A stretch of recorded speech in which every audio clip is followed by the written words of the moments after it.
Hello everyone, and welcome to this special weekday Motor Trade Radio podcast, powered by eBay Motors Group, with Philip Nothard and Curtis Hutchinson, bringing you all the chatter that matters across the franchised and independent dealer sectors. Hello everyone, and welcome to this special Motor Trade Radio weekday podcast interview. Today we're delighted to welcome back friend to the podcast, Steve Young, Managing Director of ICDP, the International Automotive Retailing and After Sales Consultancy. Steve is joining us for the latest in our regular chats about some of the trends impacting car retailing sector. Welcome back to the podcast, Steve. Thanks, Curtis. It's good to be back and happy to have a chat as usual about whatever's on your mind and I guess everyone else's mind. There's a lot of people's minds. Yeah, there's a lot going on at the moment.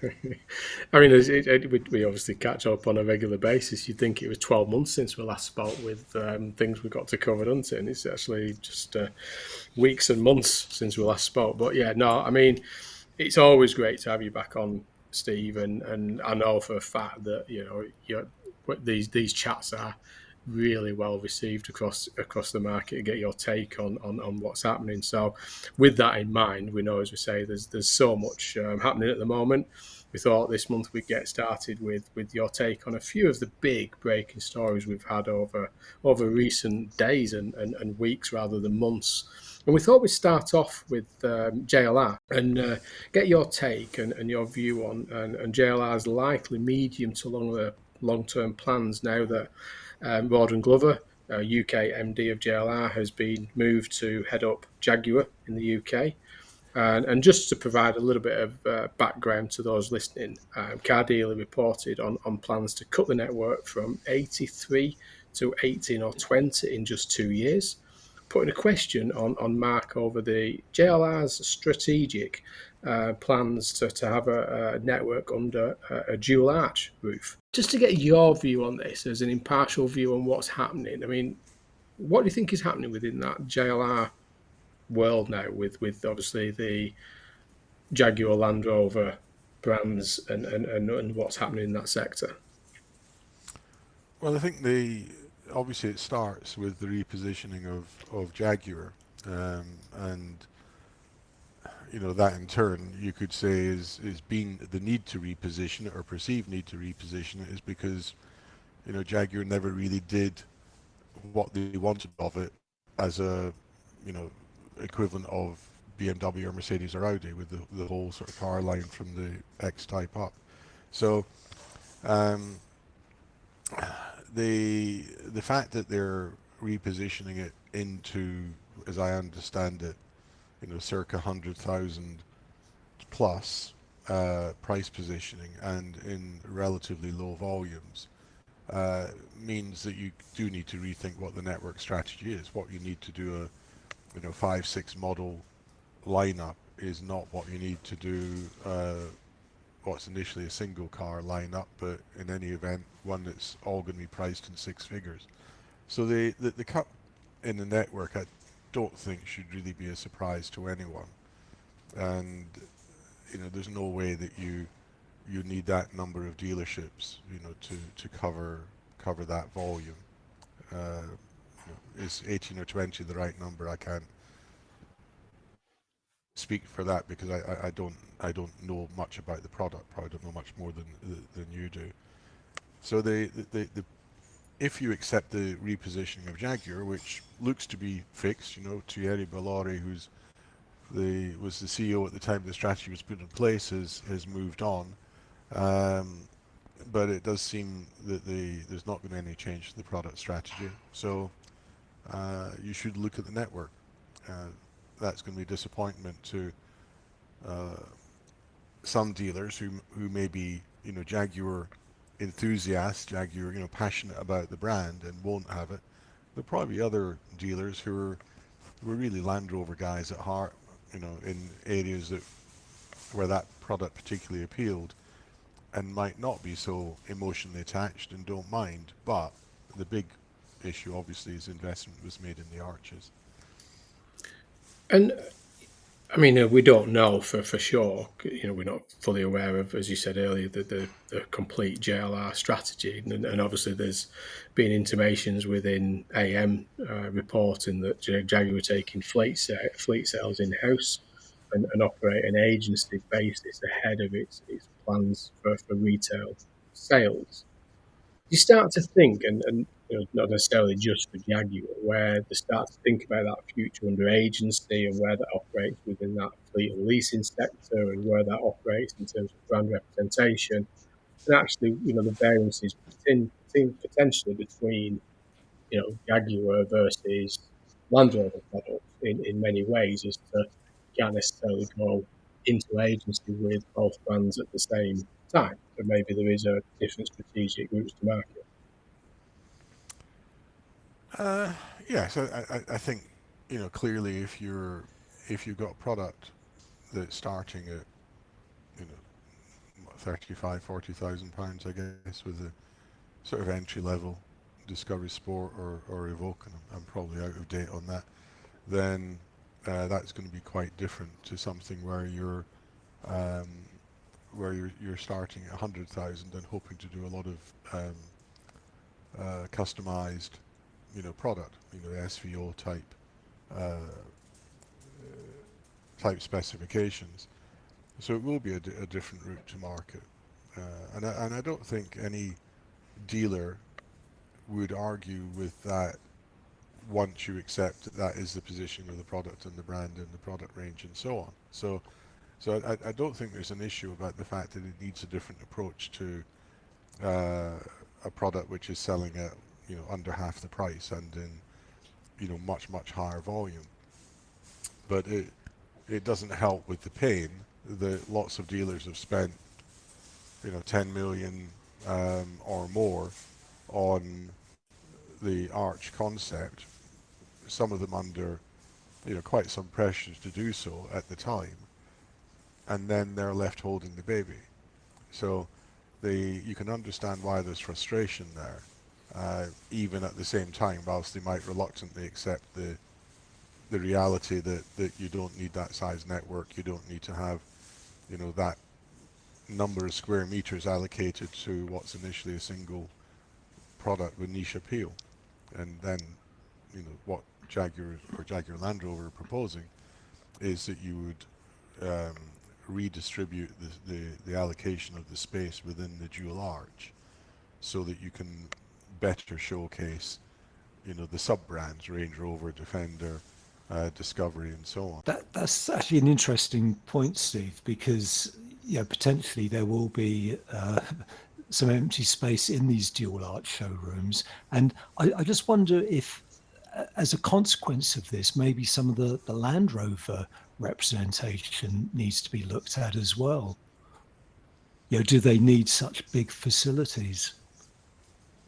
Um, I think the problem with any facility design that's based around a single concept, and it doesn't matter whether it's a dual arch or it's um, Audi hangars or terminals or whatever from any brand, is that what might make sense in a flagship location in West London is probably what is not what makes sense in Shrewsbury uh, or Durham or wherever you might be.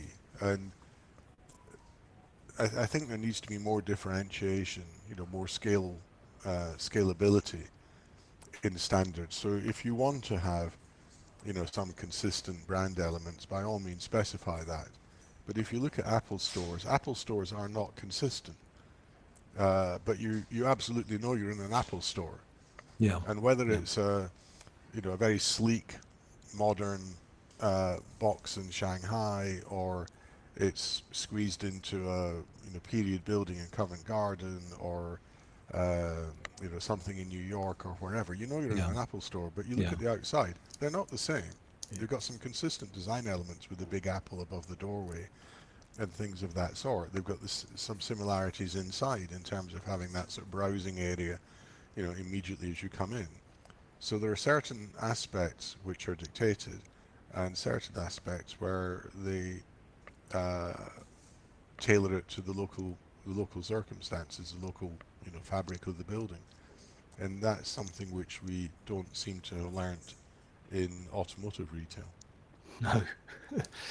Now, Steve, the other big story from last week was confirmation of the acquisition of Jardine Motors by Lithia Motors, who are America's biggest franchise dealer group.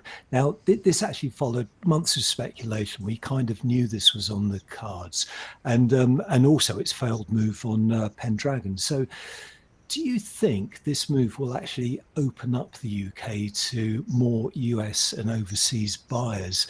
And in last weekend's podcast, we quoted Lithia's CEO, who commented on the deal being, in his words, more affordable than we would typically find in the US. So is it making UK groups more attractive to the likes of Lithia and other US players? I think the exchange rates always become a factor in terms of an external buyer, and that is playing a part at the moment. But even looked at domestically, if you look at automotive retail compared to other retail sectors, then it is undervalued. It's not an attractive stock. I'm invited sometimes to speak to investors, to investment funds, and so on about automotive retail, and they still find it sort of uninteresting, not something they want to put their money into. And so even looked at from a UK perspective, they're undervalued. When you put a currency difference in there as well, then obviously there are periods when it becomes even more attractive for an overseas buyer, and that's sort of where we are at the moment. But I don't think that Lithia is buying because um, exchange rates or anything else. I think they've reached the point where uh, they they want to follow people like Penske and Group One and look further afield. And the UK is obviously Yeah. an easy first step for a US group in terms of the um, language, but the general operating environment and the size of the groups here means that you can make a single purchase and immediately have scale, and that's the critical thing in cross-border acquisitions. Is that getting synergies across border is difficult, so you need to get the synergy domestically, and that really means as a buyer, then it's a single hit, get the scale, and then you can add on, and then you potentially make another scale purchase in another market. But you don't want to buy in twos and threes, and obviously Jardine isn't a two or three shop dealership. And I think in your latest blog, you actually questioned whether or not Lithia would make further purchases in the UK, once Jardine beds in. Do you think that is likely? Yeah, I'm sure that they will. I think that they um, and when we say bed in, I'm not even sure that it will necessarily be that long, but they Yeah. clearly had an appetite for something bigger and something more diverse in terms of the brands that were represented when they were looking at Pendragon. And Jardine is now very much focused at the top end of the market. So there's lots of opportunities to pick up groups who are focused on Audi, BMW, Mercedes, and the volume brands, the Volkswagen Group brands, Toyota, and so on. They were prepared to take on those brands if they bought Pendragon. So I think they will make more acquisitions. And how much of this will be relative, in terms of the, that conversations with the OEM at a global level of partnership? Because, this is sort of Lithia is an expansion of representation that they've already got in the US. Do you think, because obviously you mentioned the exchange rates and things like this, but actually, there'll be potentially global conversations of partnerships between these US businesses and global OEMs, won't they, I suspect? To a limited extent, I think, yes. I mean, I'm aware of situations where a manufacturer has been looking for a more sophisticated investor to enter into a market to basically up the standards, and so they've approached a favoured investor and said, look, would you please look at this market? You might want to look at this particular group. We're not really in that situation in the UK, insofar as the standard of retail here is extremely high, and I would happily argue with anyone, including Lithium Motors, that you know, they're going to learn a lot by buying into the UK market. But it always helps, you know, if you have a relationship at headquarters, then when you then come to make a deal in another market, then if there's any wheels that need oiling, you know, maybe entrenched positions of the NSC staff about particular favourites, then you can overcome that. But most of these sorts of approvals and discussions are at the local level, but having top cover help. Now, Steve, talking about UK groups being undervalued, and there has been a lot of conversation about this, and we had Mark Lavery, the Cambria boss, talking just a couple of weeks ago about how undervalued groups generally are in the UK, and specifically PLC groups. And he made a bold comment that he doesn't foresee any listed dealer groups existing in the UK by the end of the year. So I'm just wondering on what your take is on why UK groups are so undervalued. I know you touched on it, but I just wondered if you could just elaborate on why you think they are undervalued. I think it comes back to why has automotive retail generally got a bad reputation. You know, why do school leavers not want to go into automotive retail? Why do people persistently portray car dealers as being a guy in a slick suit and a that you can't trust? I mean, that's not a fair reflection of the reality in the trade, as we all know. But it is the perception that people have that it's not as respectable, an occupation for your child, and it's also not an interesting place to put your money. So for the investors, they follow suit, and they're far happier to put it into I don't know, some a food retailer or a fashion retailer than they are to put it into automotive retail. Yeah. Perhaps it's too complex. Perhaps they don't like the the ongoing obligations to customers with service. They don't like the risks of used cars. You don't generally have shops, high street shops selling used clothes or telling you to bring it back. Just give it a check over and do some alterations. But we know within the industry that that's actually a strength, that it gives you some risk protection when the new car market turns down. That you have used cars, you have after sales. We've seen it in the last 2 years when the availability of new cars was hampered by supply chain issues. So I can't justify it. I think that the reason is an emotional one rather than a rational one. But as much as I and investment analysts and others try to persuade investors to put more money into automotive retail, they're not that willing. Yeah. And any thoughts on Mark Lavery's comments about there being no listed groups by the end of the year? We've got 9 months to go. Quite a few weeks in that, isn't it? Yeah, the clock's ticking. The clock's ticking, yeah. We all know that Pendragon's, in play. I mean, I think the share price was down to 16 or 17 pence the other day when I looked. So you've certainly got to think that someone will come along and make a play for Pendragon. Unless there's some issues which, led to Hayden walking, some specific issues which led to Hayden walking away, then I don't know why somebody would not be interested in buying Pendragon at the current valuation.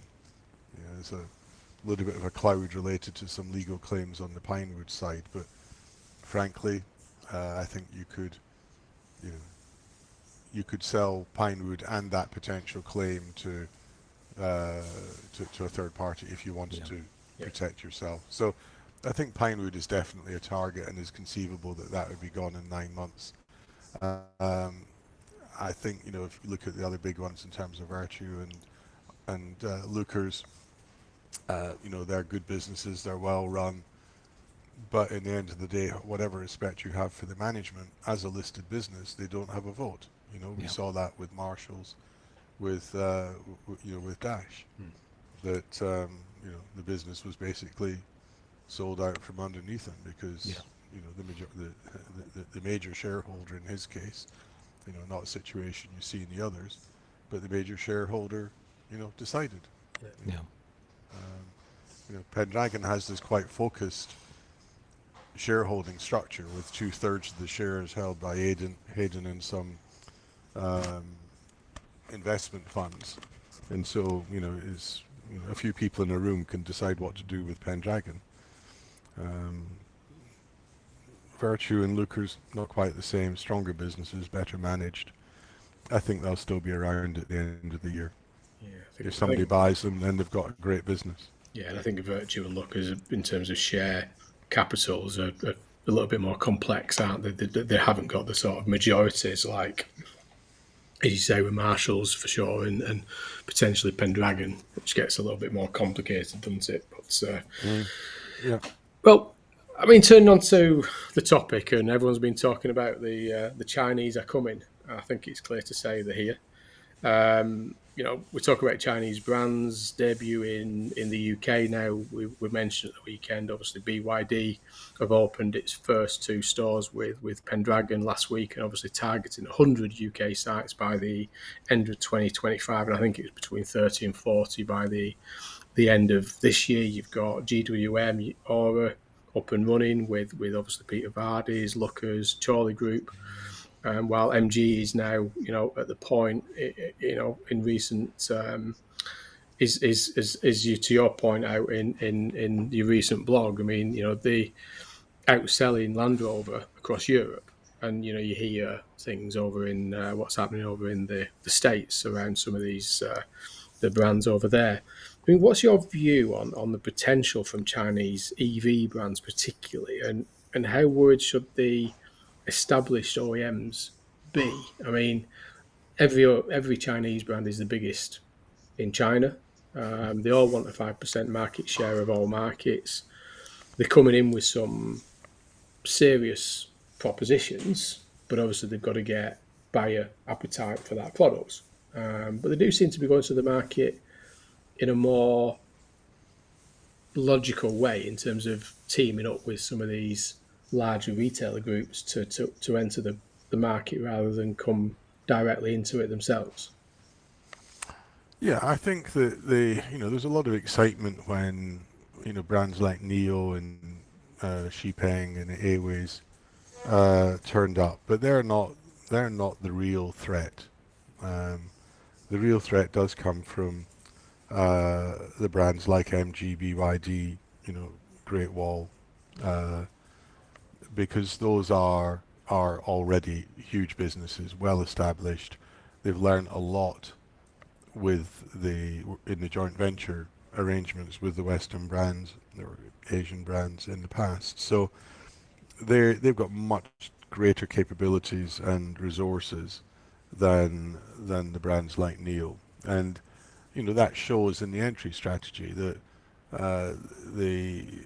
some of those that arrived first did so in a fairly tentative way, with direct sales, with a few flagship stores, and somehow hoping that it would all sort of come good and work from there. And it's not a bad entry strategy if you're trying to build a reputation and build awareness. But if you actually want to start getting serious volumes into the market, then you need to be represented in the major centres. Now, I was surprised at the target of 100 that was mentioned by BYD. I wouldn't, if I was if I was running an established brand, let alone if I was running a new brand with a clean sheet of paper, then I wouldn't be looking at 100. I think when you look at 60 um, sites, then you can still get sort of a 20-minute drive time. You can still get 80% of the population within 30 minutes of your dealership. So maybe they'll throttle back before they get to 100. But it is notable that the brands that are being signed up, not just in the dealer groups that are signing up, and distributors, not just in the UK but also in continental Europe, are the big names.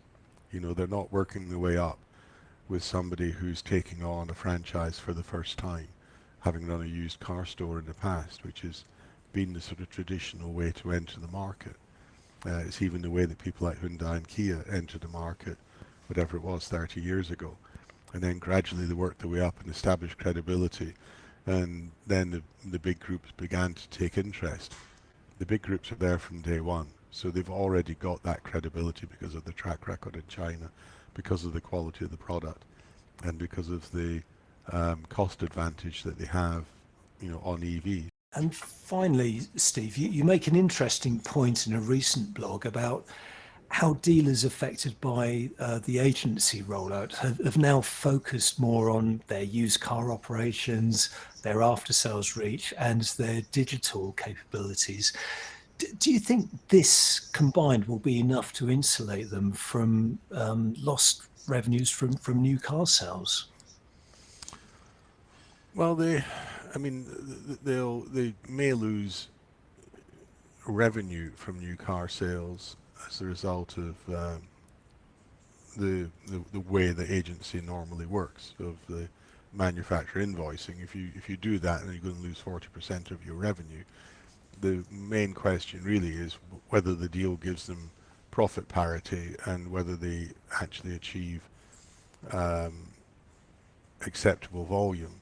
Not necessarily the same volume you got under a push model, but enough volume times the commission to give them profit parity. But there is a risk there for certain, and there's also a removal of some responsibilities, which mean that you've got people and almost certainly space to use it in another way. And the dealers, regardless of whatever brand you have and what they're saying about their intention with regards to agency, I think that the safe assumption is that the new car sales model will change for everyone over the next 5 years. And if that's the case, then you should be thinking about, well, how do you rebalance your business? If you, let's just assume agency on all the new car side, and possibly a reduced requirement from the manufacturer in terms of space and investment and so on, what do you do with that? If you've got great salespeople who work really well in the existing model, then are you going to make them redundant, or are you going to find another line of business that they can do and still exploit their entrepreneurial abilities? And I think the smart answer is that you find other activities. And I suppose to that point, is that where, we've just been talking about the Chinese brands and the partnerships they are starting to come in. That's kind of a bit of a diversification for some of the AM operators and others in that dealer space, that they may have agency agreements in some of their operations and franchise partners, but they're also getting into these partnerships with some of these Chinese brands. And we mentioned Matt Lavery earlier on from Cambria when he delisted, and obviously because he wanted the subscription model through Sogo and other things that they wanted to operate within and sort of diversify their portfolio a little bit. And do you think that's what we'll start to see more of now, as some of these dealer groups thinking, do you know what, actually, we should be getting involved with these areas of the sector we can invest in? We saw a lot of investment and acquisitions around vans and the LCV sector, wiper blade companies, parts, aftermarket operations. Do you think that's what we'll start to see emerging in time? I think we will see more diversification. I think you need to be slightly cautious um, about some of these. Subscription um, is difficult to make it work.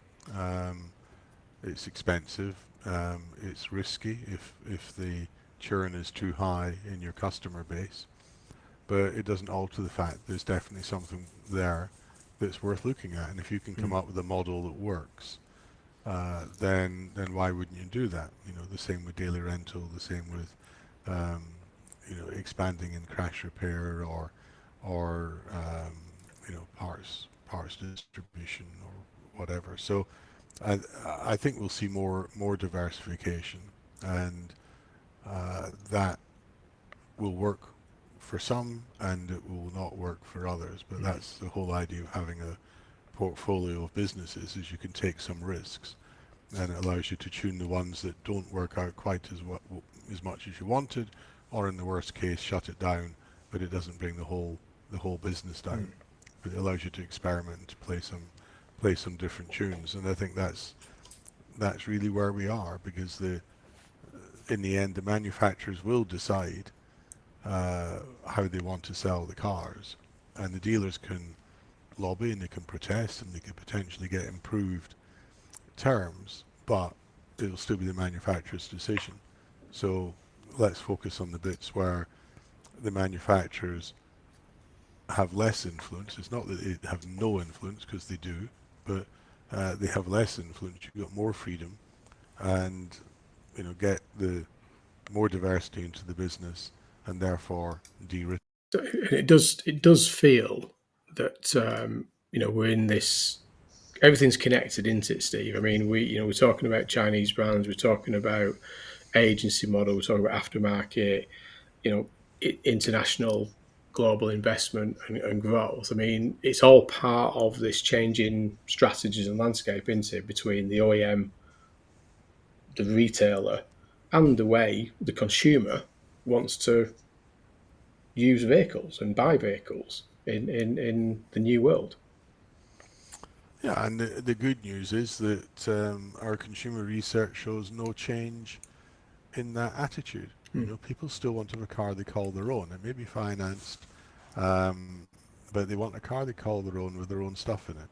And as long as that holds, and I honestly don't think that it's going to change on the consumer side, anytime soon, then we will need people who will support that, either to sell it, to rent it, to lease it, and also to maintain it, in service. And all of those things have implications for exactly what goes on in a dealership, but it doesn't alter the fact that you need someone there on the ground who can provide the local interface to the customer. So from that point of view, the future is great. Um, but you do need to be aware of those pressures, and as I said, de-risk the business by having some experience, some knowledge of all of them. If you don't do that, then you're in a much more exposed position. And if you're a smaller dealership, um, particularly if you're a smaller dealership uh, in an area where you don't really have the opportunity to build up the sort of community connections, then you are exposed to what the manufacturer chooses to do. And however good your performance is, you might still get sort of swept away in sort of a wave of change that's coming from the manufacturer side.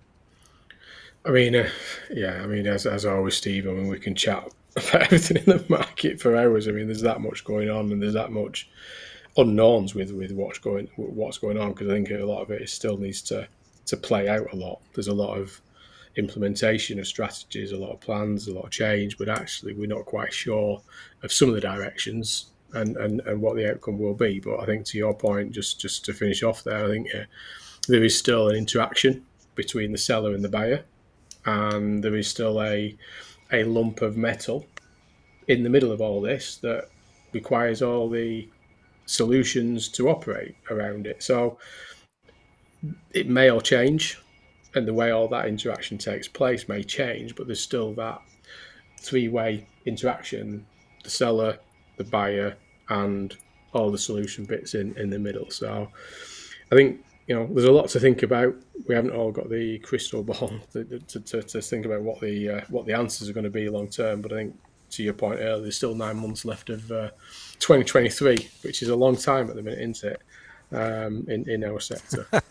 It's a long time in automotive. It's a long time in automotive. So, I mean, for listeners, if we touched on a couple of Steve's recent blogs from ICDP. If you haven't signed up to any of the blogs, then we would suggest doing so. And you can do that by heading over to the ICDP website, and that's icdp.net, and subscribe.